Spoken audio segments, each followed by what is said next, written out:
Hi, everyone. Hope you're doing well today. I wanted to talk today about making a list.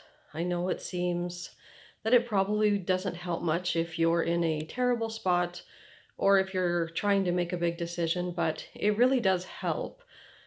Because when you make a list, you can actually break down the things you're wanting. Perhaps you're writing out the things that super annoy you. Um, I make a list for mostly everything. Like right now, I am decluttering and I just want to really live with less. I've been decluttering for a while now, but it's come to the point where I know I have more stuff than I need.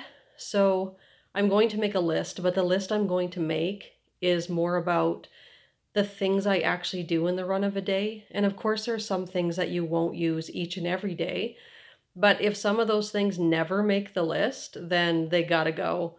Um, it seems like, first of all, we have an overabundance of everything in our homes now. Not everyone, but the majority of us. And it's just time to get rid of things because when you declutter, you also, I find, clear some space in your mind. So that's why making a list is important. Also, if you're in a tough spot making a decision one way or another about something, if you make a list, it's not so much about the pros and cons, it's about, breaking down what's right for you. Like in that list, you can ask yourself questions, like, make a list of the top 10 things you like about one idea or the other. And it sounds similar to a pros and cons list, and some of it will be. However, it's more about really getting to know what you really want and don't want. And I find that when I do that, I find things out about myself that I didn't know. So for me, it's important to keep the space in my head clear because there's so much that can happen in a run of a day that sometimes it's hard to make even a smaller decision. So making a list helps.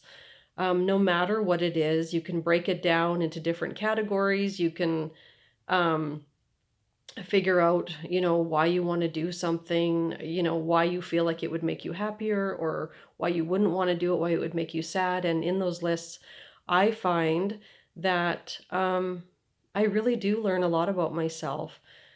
So that was just one example about, decluttering and trying to get the heart of why I keep some of the stuff that I do. Of course, decluttering is always a trip down memory lane.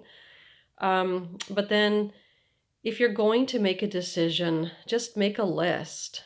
Like I said, it's not a pro and con list, but just make a list of why you want to, make a list of why you want to get to where you're going or why you want to achieve what you're wanting to achieve. And sometimes I know for myself, I find that that's not the thing I want to achieve. Instead, it's maybe the thing I thought I should do. So anyway, if you are at a crossroads or if you're someone who already makes lists, please leave a comment below and just let me know um, some ways that the lists have helped you and cleared the clutter in your brain, because we all know that if you can keep the clutter out of your brain, you just live a more peaceful life. And that's what life is. It's about finding more peace and finding more contentment with where you are and not feeling like everything has to be a struggle. So make your list and leave a comment below and let me know how that went. Okay, thank you. Have a great day.